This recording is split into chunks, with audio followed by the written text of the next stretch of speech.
Welcome to the Healthy Screen Habits podcast. We are the first generation to parent while balancing screens, life, and family. Each episode features insights, tips, and takeaways to help establish safe, mindful habits while living your family's healthiest digital life. I'm your host, Hillary Wilkinson. Now, whether you're starting your parenting journey with a newborn or looking to connect with your teen on technology, this is the podcast for you. My guest today was surrounded by the world of technology before she decided to make a quick and dramatic break in her lifestyle one day a week.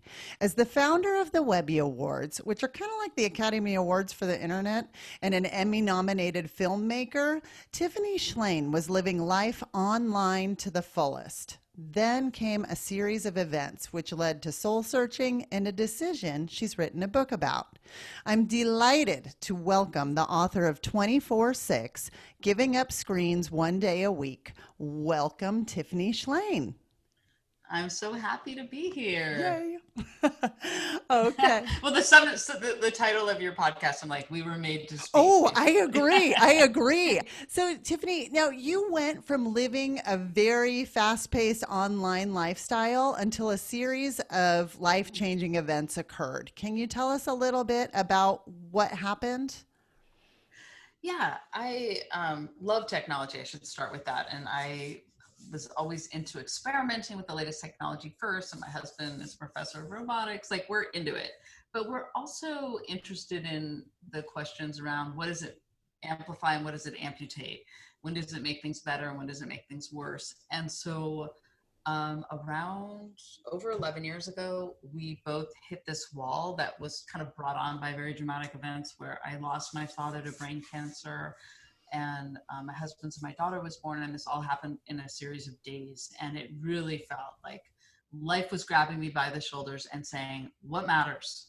Focus on what matters. And what mattered was that I wasn't looking at screens all the time. And the truth is, I was feeling like I was never present. I was always being pulled from where I was by a notification or a screen. And so we started turning off all screens one day a week from Friday night to Saturday night for what we call our tech Shabbats. And that really comes from the idea of Shabbat. And we're Jewish, but we're cultural Jews, not religious Jews. But the idea of Shabbat is a full day of rest. It's the fourth commandment. And the only people I knew that really did a full day of rest were Orthodox Jews, like very religious Jews, or very religious Christians took a Sabbath, and what I discovered with my husband and family by kind of reclaiming it and rethinking of what does it mean in modern society is for us, it meant no screens. So all the screens went off Friday night, Saturday night. It felt so good. It was unbelievable. And we kept doing it the next week, and the benefits just kept multiplying. And, you know, of course we have kids that they were young. Now we have one going off to college and one almost 12. And we've seen how incredible it's been for them and for us. And so eventually I was like, I have to write a book about this, because here's this free ancient practice that I'm just updating for the modern era that can absolutely make your life better. I love that. Kind of standing on the shoulders of those who came before us. Yes. And that's what, I mean, that was the most exciting thing, is this is a very old idea. And if you look at, like, I'm thinking about the title of your podcast, and I think the 10 commandments at their core are how to live a healthy life, how to live a good balance. Life. And right, it's like, and the fact that taking a full day of rest is so high up on that list, and again, coming from a more intellectual perspective on what the 10 commandments mean, I'm like, wow, that's very high up on the list. That's above honor thy mother and father. That's above do not commit murder, is take a full day of rest. And so the more that we started doing this practice, I'm like, this is the most brilliant, simple idea. And that's why it's over 3,000 years old. Right. There's a reason why this one idea has been maintained in all these different cultures in different ways with slightly different names and different practices, but like to really take a full day of rest. And in our society, the goal is like hustle, work, produce 24/7 and achieve and be. And I think that what I've really learned from 11 years of doing this practice is that not only does it reset our screen use for the rest of the week, it kind of resets our sense of self, family. We laugh more, we sleep better. We just, I feel more creative. I feel more productive the other 6 days. Like there's so many benefits, and it all stems from completely disconnecting from the online world and really being present with the world right in front of you. Well, I think it was in Cal Newport's book, Digital Minimalism, that he found the research done by Kethledge and Irwin that they wrote about that says that we need to preserve space that is free from the input of other people's minds. Oh my gosh. Right? Doesn't Wait, that will you send me that resonate with quote? you? Yes, it's like we have to value thinking on our Yes. own. We're not in this hive mind all the time. Like every great wisdom practice talks about listening to what you're thinking. What do you really feel about something? What do you really think? And how can you possibly understand that when you have so much new input and stimulation all the time attacking your brain all the time? Will you send me that quote? I Oh, love for that sure. quote. I don't have time to write it down. Absolutely. I love it. Yes. So I have to ask because we're hopefully moving forward through our shutdown pandemic. And I want to know, we have really kind of become very reliant on technology during the pandemic to connect with others. How has this time has it at all affected or changed your family's day of being unplugged? Do you still maintain it? Oh yeah. It's actually I remember our older daughter in the heat of the first lockdown back last March. I remember my daughter was like, this is the only thing that has been consistent is our tech Shabbats. And they almost became more important because the news was so scary and the election news, and it was so stressful and the doom scrolling, and it was like this one reprieve from all of it. And then my daughter was also applying to college. It was like this super stressful year on a million levels. And so just having this one day where we're like, nothing else matters but what's in this home or out in nature. And she knew that because you had set that groundwork for over a decade at this point. You guys have had that reset button, so it was a place of comfort. Thank you. That's a beautiful way. It was comforting. The consistency was comforting. You can't cancel, like so many things were canceled. You can't cancel Shabbat. It happens every week, and we looked forward to it. And, there was maybe a month where we always, the Jewish practice starts with like a meal with family and friends. And even during the pandemic, we've done it outside with a table 6 feet away and a outdoor heater.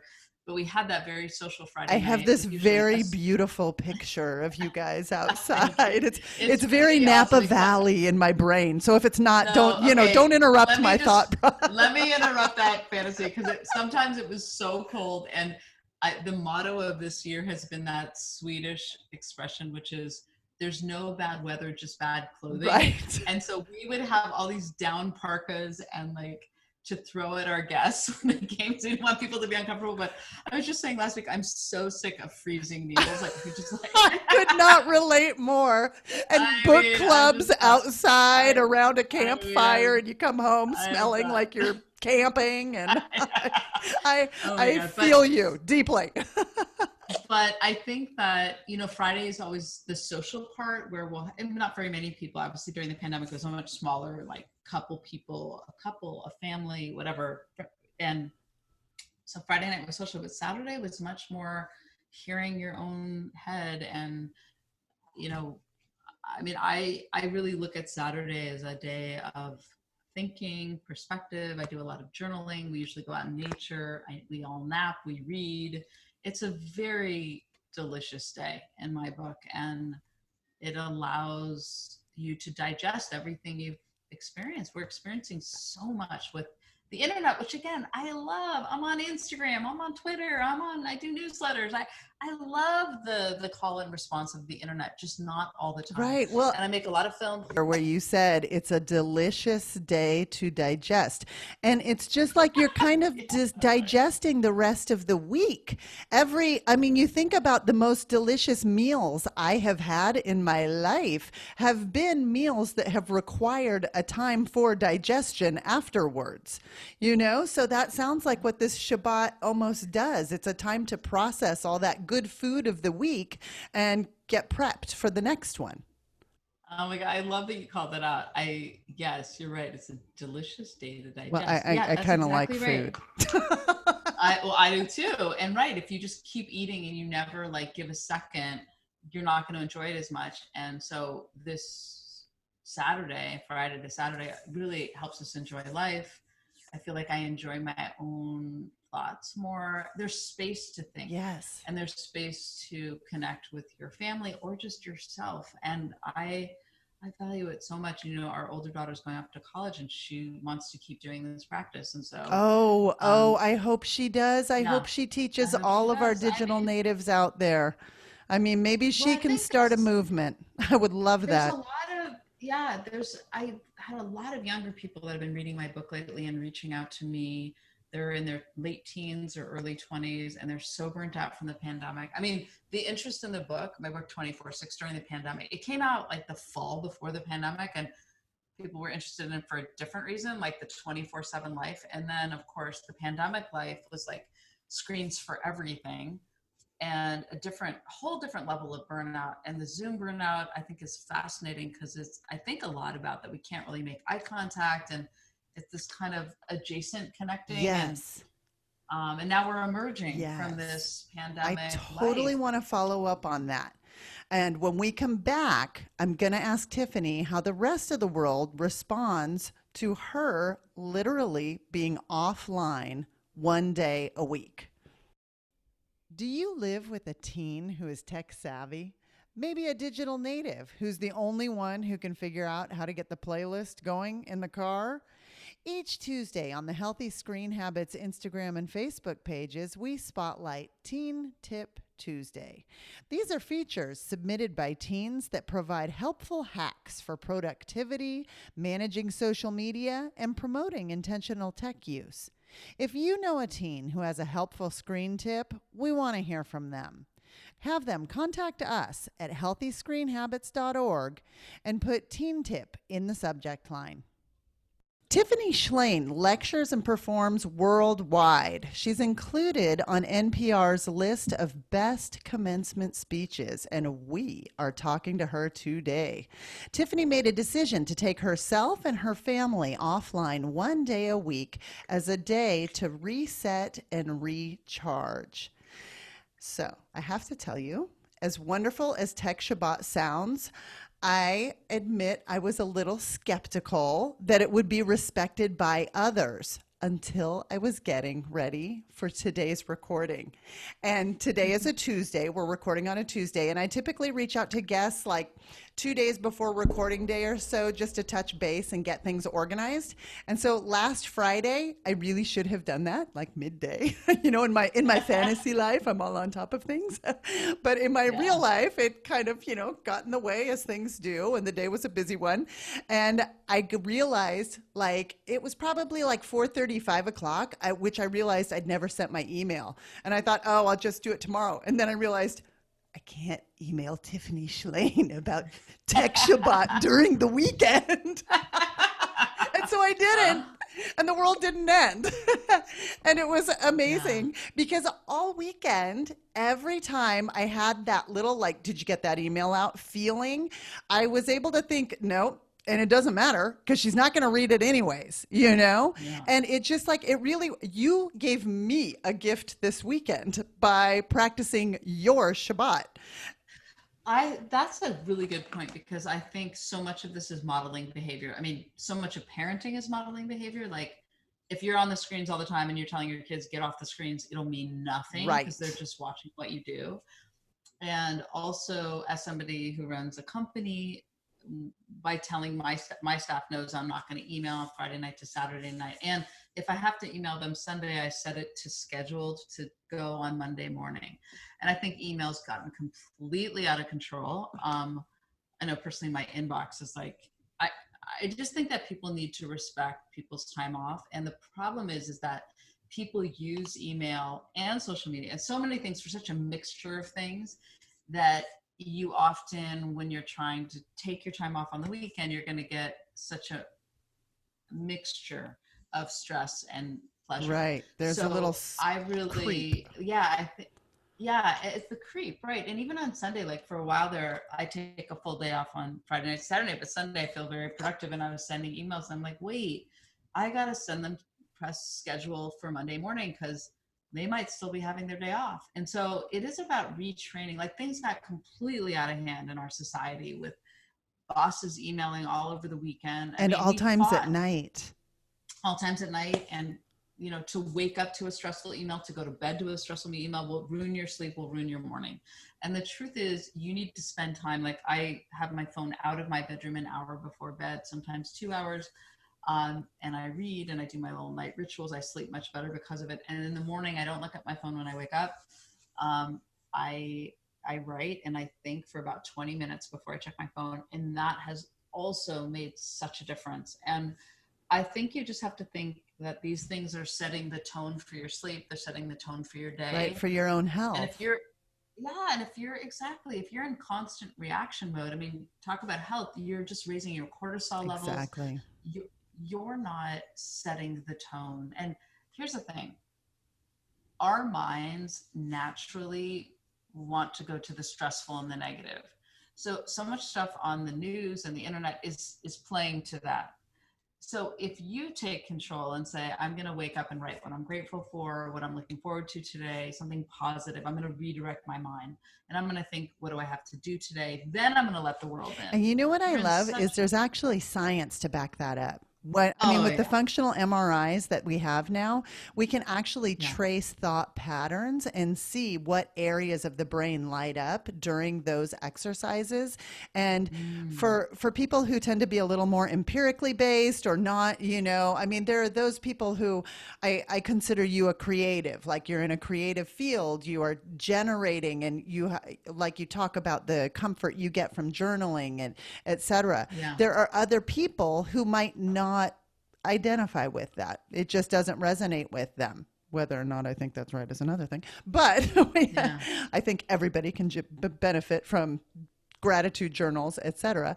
But seeing the brain scans, seeing the actual data of different areas of our brain lighting up and knowing that there are new neural connections being made and fostering growth in that positive framework, I think is so critical. Yeah, I make a lot of films. That's my normal thing that I do. This was my first book, but a lot of my films show the neuroscience behind things, behind creativity, behind gratitude, behind growth mindset. And I think that the more people see that, science underscores, I think, what we already instinctively know, and it goes in deeper when you see the brain scans. And I think that's exciting because we've never known more about the brain than right now. And I grew up with a father that taught me all about the brain, and my mom's a psychologist. So they've always been teaching me about the brain, but now there's so many scans to back up. Yes. And it's just validating. It's not so much that it's new data to you, but it's just awfully validating. It's like, oh, that explains and I think it helps people want to do things more. Like I remember, I'm always trying to exercise more, and I saw this brain scan of floods your body with new, what it does to your brain and your body when you exercise is so fantastic. It's going to inspire you to want to do it more. So I think the more we can show people flooding your body with stress and cortisol and reaction and fight or flight, and okay, that's one way to live. Or if you play into the parasympathetic nervous system more, which is rest and digest, tend and befriend. I love it. All these things about calming you. Love it. You have to integrate that into your day. And teach our kids those techniques. That's what you were just saying, how what we model, our actions speak so much louder than our words. And we have observers in our house every day, watching us. They're watching you. When you don't even know you're being watched. So you have to check yourself before you wreck yourself. I actually had this interesting moment because we used to have no screens upstairs in our house with 2 levels. Then the pandemic happened and the kids' bedrooms became their school studio, Right. And the screens started multiplying like hamsters in our house and where they were. And then I remember there was this point where my husband and I were like, what's going on here? We have to reset. We are not these people. we're not this family. And then suddenly we're like, okay, all screens out of the bedroom at 9. And then my younger daughter was like, Mom, but why do you still have your phone in your bedroom? And I thought I was like managing the situation. And I'm like, you're absolutely right. Here's my phone. And I have her take it down at night, which is like, I'm doing that for a reason. I'm like, hey, sweetheart, you want to bring mine down with yours into the charging dock? And I think all of those things are saying, you can say something 3,000 times to your child, and it's only what you do that they're going to do. I agree. So that's why I think Tech Shabbat, like anyone listening, I would say every week is a new chance to try Tech Shabbat because it happens every week. But I really walk you through in the book, different age kids and different types of kids. It's going to be a different way you should talk to them about this, because really it's not, we're going to take your screens away for a day a week, which is like the worst position. Right. But it's really like, what do you wish we did more of as a family? What do you like to do more of? And like fill the day with joy and remind people. I think people have forgotten how to exist without their phones glued to their hands and screens everywhere. And we actually need to remind ourselves and our kids the incredible balance and joy and healthy kind of physiology and all of these things that you get when you're away from screens for a real day, or like really before bedtime. I love that idea of having it planned and on the calendar, because then you can make the adjustments. Just as a real quick aside, a very real life question. We're both moms. We both have active, very busy children who have their own social schedules. How do you handle weekends? Because I'm positive your kids have sports and in regular life.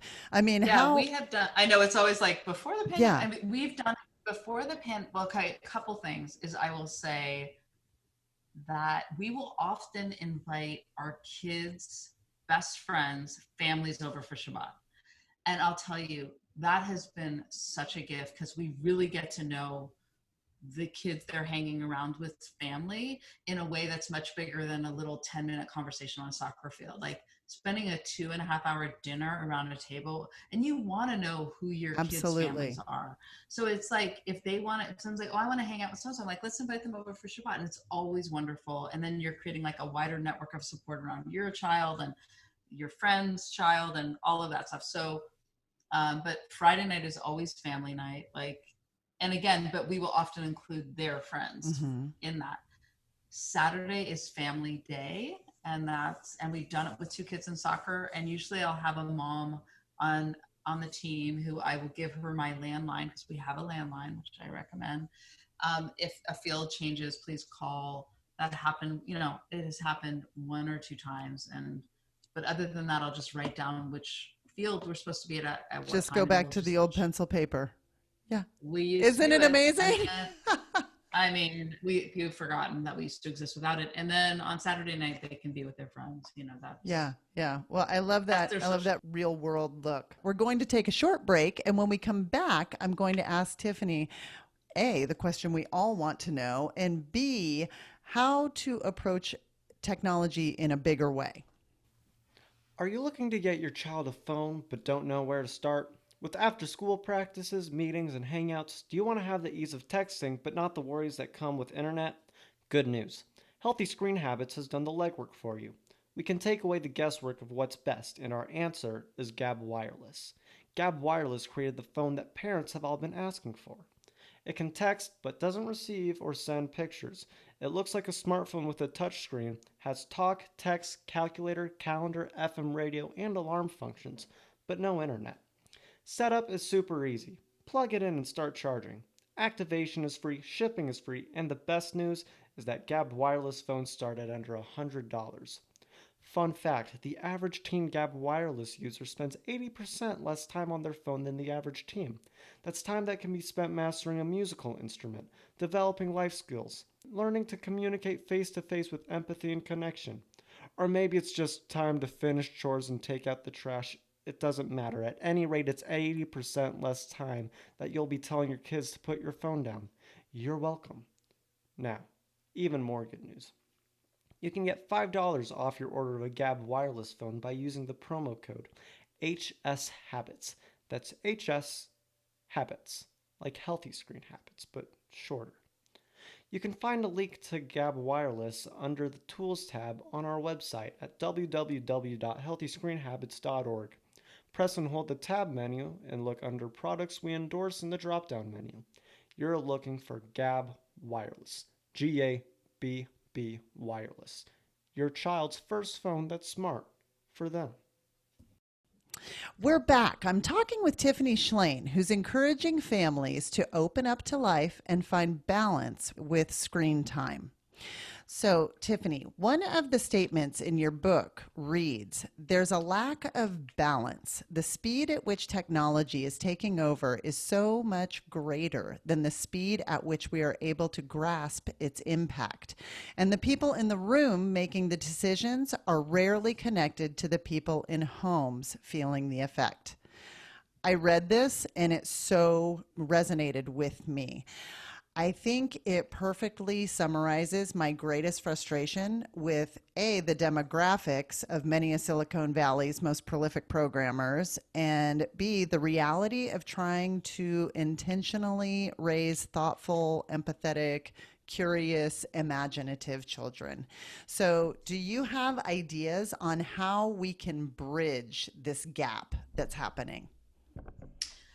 Yeah, I mean, I look at the couple hearings that have happened even recently with Facebook and Twitter and Google, and so often the government officials don't really understand the mechanics of what they're even trying to regulate. And so having more translators in the room, I'm on a couple boards that work to be that translator. But if you think about like the Television Protection Act, when, advertisements to keep them from kids, and that there have been some updates that Common Sense Media, and then I'm on the board of a new lab that I'm really excited about out of Harvard called the Digital Wellness Lab, and then Children for a Screen-Free Childhood. So there's a lot of great organizations working to fulfill that role. But I think going back, the problem is that a lot of the white men who have created these technologies that don't have kids, who would want to take away eye contact if you were a mom? Like, eye contact is like your single greatest tool as a mom. Right. You can read a kid across a room with your eyes. Exactly. And if they're always looking down and glazed and kind of zombie screen, like you're losing your greatest tool. So I'm excited about more women getting into tech, more diversity of people creating it, and basically a demographic that in politics that's going to understand what's actually happening. And the soft skills, I think for so long it was like STEM, but those hard skills, like, I hate the term hard and soft, because the soft skills are so valuable. Empathy, being able to read a situation, compassion, and really the mental health issue that's happening right now from a year on screens. Like, the future arrived and it sucked, and it created a lot of mental health issues. And I think, I don't think they're really thinking about that when they're creating these tools. So get more people in there at the creation phase to try to predict and think of the long-term consequences is really important also. I could not agree with you more. So, Tiffany, on every episode of the Healthy Screen Habits podcast, I ask each guest for a healthy screen habit that our listeners can put into practice in their own home. Do you have one? Yes, I do. Well, first of all, I really hope you will try doing a tech Shabbat, which my book explains how to do it in 24/6. But the simple thing to just start today is, your bedtime, and back out of that 1 to 2 hours and put your phone outside of your bedroom. Charge it in another room. There's so much research out of sight, out of mind. At Healthy Screen Habits, we always recommend the master bathroom. That's where we recommend docking stations be put, because we have many, many, many tales of very creative children helping themselves to family charging stations if they're downstairs. But you're right, you don't want it in your bedroom to disrupt your own sleep patterns. But we recommend putting it in the master bathroom. Wow. But so the second thing I would say, I'm giving you more than one, but when you wake up, even if you use it as your alarm clock, which I have to challenge you to try to not use an alarm clock, because your body really will get up when you know you need to get up. And I've really learned that as I've gotten older. But try to not look at your phone for 20 minutes when you wake up. Like, drink your coffee, write a couple things you're grateful for, things that are going to happen that day. If you like to do yoga, if you like to take a walk, do something besides looking at that phone. I promise you it's a better way to start the day. I love that. I think it's a better way to start your day, and it's a better way to live your life. Exactly. Yes. Well, thank you so much for being here today. I love talking to you. I will link your book, 24/6, Giving Up Screens One Day a Week, in the show notes. But if people want to find out more about you, because this has really not been enough time with you, and I'm sure people are going to want to know all about you and all of the awesome work that you do, how can they find you online? I think the best site is tiffanyshlain.com, and my last name doesn't have a C, so it's just SHLAIN.com. And I do a regular newsletter. I'm on all the socials, and all my movies are on there. And I'd love to stay in touch with your listeners. For more information, you can find us on Instagram and Facebook at Healthy Screen Habits. Make sure to visit our website, healthyscreenhabits.org, where you can subscribe to the show on Apple Podcasts or via RSS, so you'll never miss an episode. It's free, it's fun, and you get a healthy new screen habit each week. While you're at it, if you found value in this show, we'd appreciate you giving us a quick rating. It really does help other people find us and spread the word of healthy screen habits. Or if you'd simply like to tell a friend, we'd love that too. I so appreciate you spending your time with me this week, and I look forward to learning more healthy habits together.